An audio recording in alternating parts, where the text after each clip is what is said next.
بسم اللہ الرحمن الرحیم۔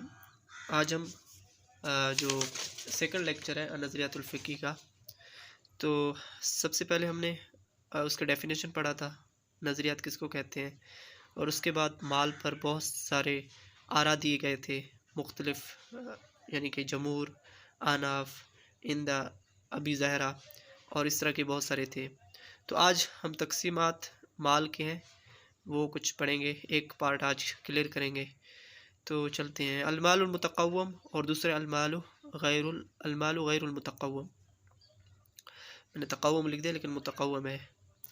تو متقوم سب سے پہلے اس چیز کو کہا جاتا ہے جس سے آپ، یعنی کہ جس کی کوئی قیمت ہو، بے قیمت شے نہ ہو۔ تو المال المتقوم کی جو فرسٹ پوائنٹ ہے وہ ہے یباح الانتفاع، یعنی کہ وہ چیز فائدہ حاصل کرنے کے لیے مباح ہے۔ یعنی کہ مباح کس کو کہتے ہیں؟ مباح اس چیز کو کہتے ہیں جو حرام اور حلال کے بیچ میں ہو، یعنی کہ اختیار دیا ہے شارع نے کہ کرو یا نہ کرو، آپ کی مرضی، اس میں کوئی نہ پابندی ہے، نہ روک نہ ٹوک ہے، نہ اس طرح کرو کہ کرنا لازمی ہے، تو مباح چیز ہے۔ تو المال غیر المتقوم لا یباح الانتفاع، یعنی کہ اس سے فائدہ حاصل کرنے کا اختیار شارع نے نہیں دیا۔ اور اس کا جو سیکنڈ پوائنٹ ہے المال المتقوم کا، یجوز لہ اقتناء و ادخار، یعنی کہ جائز ہے اس کے لیے، اس شخص کے لیے اس کا یعنی کہ قبضے میں کرنا اور اس کو اسٹور کرنا جائز ہے۔ اور لا یجوز لہ اقتناء و ادخار، اور اس میں المال غیر متقوم کا جو دوسرا پوائنٹ ہے وہ کہتا ہے کہ اس کی جائز نہیں ہے کہ وہ اس کو اپنے قبضہ میں رکھے اور اسٹور کر رکھے۔ تو نیچے میں نے المسلم لکھا ہے، صرف مسلمان کے لیے جائز نہیں ہے بلکہ جو ذمی ہیں ان کے لیے جائز ہے۔ آگے پڑھیں گے کہ کون کون سی چیزیں ذمی کے لیے جائز ہیں۔ تو اس پر آپ زمان بھی نہیں لگتا، یعنی کہ اس پر فائن بھی نہیں لگتا۔ اگر کوئی کسی مسلمان کا کوئی چیز توڑ دے، یعنی کہ جو جائز نہ ہو، اس کے لیے قبضہ میں رکھنا اور اس کا اسٹور کرنا، کیونکہ مباح ہے، مباح نہیں ہے، مال غیر المتقوم ہے، تو وہ اس کو اسٹور نہیں کر سکتا، نہ قبضے میں رکھ سکتا ہے۔ اگر جا کے کوئی شخص مسلمان کی کوئی چیز توڑتا ہے، وہ چیز جو غیر المتقوم ہے، تو اس پر فائن نہیں لگے گا۔ اگر وہ غیر مسلم ہے تو چونکہ اس کے لیے وہ المال المتقوم ہے، وہ غیر المتقوم بن جاتا ہے اس کے لیے، تو اگر وہ کوئی جا کے اس کا توڑتا ہے تو اس پر فائن لگے گا۔ یہ آپ یاد کر لیں، یہ مسلمانوں کے لیے ہیں سب جو چیزیں۔ المال المحترم اس کو کہتے ہیں جس کا اللہ تعالیٰ نے احترام کرنے کا حکم دیا، یعنی کہ اگر کوئی کسی شخص کے قبضے میں المال المتقوم ہے تو اگر کوئی شخص اس کو نقصان پہنچاتا ہے تو اس کو ضمان لگے گا اور اس پر فائن لگے گا۔ اور المال غیر المتقوم میں جو المال غیر المحترم ہے، یعنی کہ آپ کسی نے جا کے سور کو مار دیا، جا کے کسی نے شراب کے بوتل تھے توڑ دیے، تو یہ غیر محترم ہے، یعنی کہ ان کا کوئی احترام نہیں ہے اسلام میں مسلمانوں کے لیے، اگر مسلمان کے قبضے میں وہ چیز ہے۔ اگر غیر مسلم کے قبضے میں ہے تو وہ جو احکام ہیں وہ چینج ہو جائیں گے۔ تو اس میں المال المتقوم میں یصح التعاقد علی المال المتقوم، یعنی کہ عقد کرنا مال المتقوم پر جائز ہے، صحیح ہے۔ اور المال غیر المتقوم میں لا یصح التعاقد علی المال غیر المتقوم، تو اس میں یعنی کہ کنٹریکٹ وغیرہ کرنا، کوئی لین دین کرنا المال غیر المتقوم میں جائز نہیں ہے۔ یعترف الشرع لہ بقیمہ ذاتیہ، تو اس کے لیے اللہ تعالیٰ نے یعنی کہ اس کی کوئی پرائس رکھی ہے اس شے کی ذات کی، کیونکہ وہ نفع دار چیز ہے اور مباح ہے، اور اس کا کوئی پرائز نہیں ہے۔ یہاں پر ہے نیچے یبیح الانتفاع فی کل حال، یعنی کہ جو المال متقوم ہے اس سے آپ فائدہ حاصل کر سکتے ہیں، نفع حاصل کر سکتے ہیں ہر حال میں، کوئی روک ٹوک نہیں ہے۔ لیکن المال غیر المتقوم ہے لا یبیح الانتفاع الا فی حال اضطرار، اس سے نفع حاصل نہیں کر سکتے۔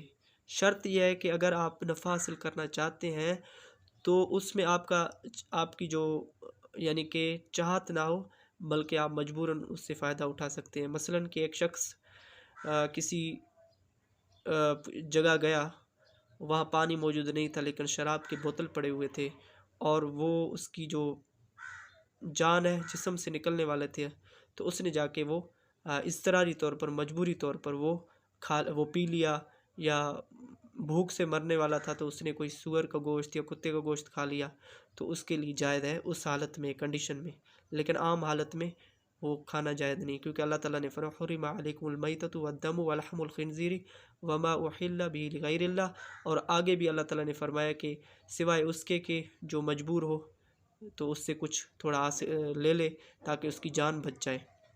ابھی آتے ہیں المال المتقوم یستعمل فی معنین، یعنی کہ المال المتقوم استعمال کیا جاتا ہے دو معنوں میں۔ سب سے پہلے مثال سے سمجھیں گے، آسانی کے سے سمجھیں گے، کیونکہ کتاب میں بہت لکھا ہوا تھا تو میں نے پوائنٹس وغیرہ یہاں پر لکھے ہیں۔ کسمک، جیسا کہ مچھلی، اس کا مثال لیتے ہیں۔ فی البحر غیر متقوم، کیونکہ سمندر میں ہے، دریا میں ہے، تو اس کا کوئی قیمت ہی نہیں ہے، کیونکہ اگر مثلا کوئی پرندہ جا رہا ہے اوپر سے تو وہ کسی کے قبضہ میں بھی نہیں ہے، تو مال متقوم نہیں ہے بلکہ غیر متقوم ہے۔ اور جب آپ نے اذا اصطید صار متقوم بالاحراس، یعنی کہ جب آپ نے شکار کیا اس کا، تو قبضہ کے ساتھ وہ چیز متقوم بن گیا۔ مثلا مچھلی تھا پہلے سمندر میں، تو مال غیر متقوم تھا، کسی اور شخص نے جا کے نقصان پہنچایا تو اس سے کوئی فرق نہیں پڑے گا۔ ہاں اگر کسی کے قبضے میں تھا، کسی نے شکار کر کے اپنے دکان پہ رکھا یا گھر میں رکھا، کسی اور نے آ کے کھا لیا یا چوری کر لیا، تو وہ مال متقوم تھا، اس پر آپ پر چارج لگے گا، فائن لگے گا کہ کیوں آپ نے مال متقوم کے ساتھ تعدی کی ہے۔ تو یہ دو معنوں میں استعمال ہوتا ہے، کیونکہ چیز تو حلال ہے لیکن غیر متقوم ہے، مباح نہیں ہے، یعنی کہ یعنی کہ جو مالک ہوتا ہے وہی کلیم کرتا ہے کہ جو میرا چیز تھا وہ کسی نے چوری کر لیا، کھا لیا، تو اس میں اس طرح ہوتا ہے۔ تو یہ دونوں معنی تھے۔ اور والحشیش وغیرہما لیس بمتقوم، یعنی کہ جو شکار کے جانور ہوتے ہیں جو شکار سے پہلے، وہ بھی مال غیر متقوم ہوتے ہیں۔ اور جو گھاس ہوتا ہے زمینوں وغیرہ میں، جب کاٹنے سے پہلے وہ کسی کے قبضہ میں نہیں ہوتا، چاہے جس کے زمین میں ہو لیکن گھاس اس کا نہیں ہے، تو اگر کسی نے جا کے کاٹ لیا گھاس تو اسی کا ہوا، تو اس کے لیے جائز ہے کہ، لیکن یہ غیر متقوم ہے، گھاس وغیرہ جو ہے، گھاس پھوس یا شکار کے جانور کسی قبضہ میں نہیں ہے۔ تو آگے بڑھتے ہیں، تھوڑا بہت یہاں پر دیکھ لیتے ہیں، یعنی کہ جو کنسیپٹ کلیئر کرنا چاہیں تو وہ دیکھ لیں کہ شارع نے اس مال متقوم کے احترام کیا ہے، کیونکہ وہ کسی کی ملکیت میں ہے، تو کسی اور کے لیے جائز نہیں کہ وہ جا کے اس پر تعدی کر لے اس سے۔ اور یہاں پر ہے لا یقر الشارع ملکیت ولا یحترم ولا یبیح الانتفاع، اور جو مال غیر متقوم ہے نہ اس کی کوئی ملکیت ہے، نہ اگر کوئی ملکیت میں یعنی کہ ولا یحترم، نہ اس کا کوئی احترام ہے اور نہ اس سے فائدہ حاصل کر سکتا ہے کوئی۔ وما عدم زمان المباح باختلافی، اگر کوئی جا کے توڑ دیتا ہے، میں نے جو مثالیں دی ہیں، تو اس پر کوئی فائن وغیرہ نہیں لگے گا۔ لا مالک لو، کیونکہ مالک بھی نہیں ہے، والزمان انما یکون لمالک یطالب بحقہ، کیونکہ زمان اس کا لیا جاتا ہے، فائن اس سے لیا جاتا ہے جب مالک کلیم جا کے کرتا ہے کہ میرے حق دیا جائے، تو اس وقت وہ کلیم ہوتا ہے۔ تو غیر متقوم میں دو چیزیں آتی ہیں، وہ چیز جو متقوم تھی لیکن ہے غیر متقوم، تو قبضہ کے بعد متقوم ہو گیا، ٹھیک ہے، اور دوسری چیزیں ہیں جو مطلقاً حرام ہے تو وہ غیر متقوم رہیں گی۔ اگر سور کسی نے پکڑ لیا تو وہ بھی غیر متقوم، پھر بھی غیر متقوم ہے، اور شراب کسی نے بنا لیا، چاہے اس کا ظاہری مالک ہو، لیکن شارع اس کو مالک نہیں کہتا بلکہ وہ بھی مالک غیر متقوم ہے، وہ متقوم نہیں بن سکے گا۔ تو یہاں پر تھوڑا کلیئر کر لیں پوائنٹ۔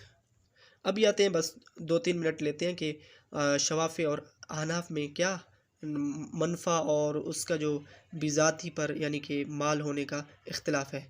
تو یہ مثال دیتے ہیں کہ کوئی چیز تقوم بمنافع الاشیاء لا بذواتیہ، یعنی کہ کوئی چیز جس میں نفع ہو تو اسی کو مال کہتے ہیں۔ مثلا آپ جا رہے ہیں راستے میں تو ایک بکرا پڑا ہوا تھا مرا ہوا، تو اس کو مال نہیں کہا جا سکتا کیونکہ اس میں نفع ابھی نہیں رہا، تو وہ مال نہیں کہا جا سکتا، یعنی کہ میں نے مثال سے یہ آپ کے لیے آسانی کر دیا ہے۔ لا تسر اموال الا بمنافع فلا تقوم الا بمقدار ما فی منفع، ٹھیک ہے۔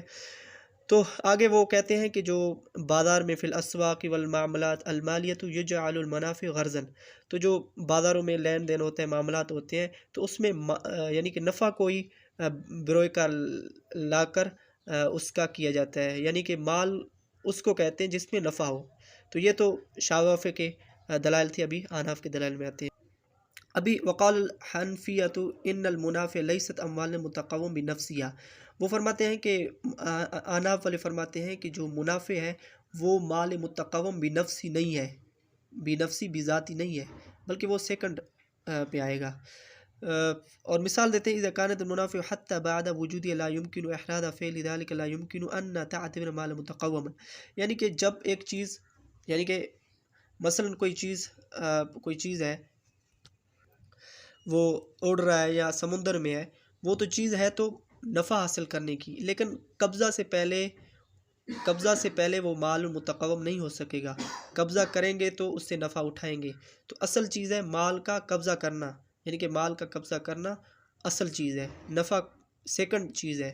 تو اس میں تھوڑا وہ ان کا اختلاف ہے۔ تو میں نے تھوڑا وہ ابھی بہت ساری کتاب میں لکھا ہوا ہے تو ہر پوائنٹ کو کلیئر نہیں کر سکتا، بس چند چیزیں میں نے کلیئر کرنے کی کوشش کی۔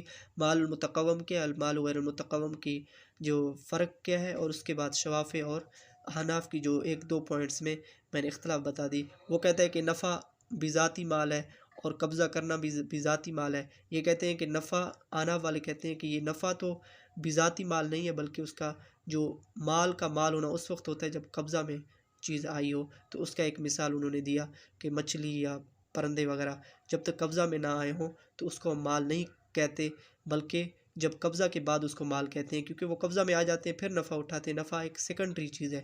تو بس یہاں پر ہم لیکچر کو آج ختم کرتے ہیں، انشاءاللہ اس کے تھرڈ لیکچر میں ملیں گے۔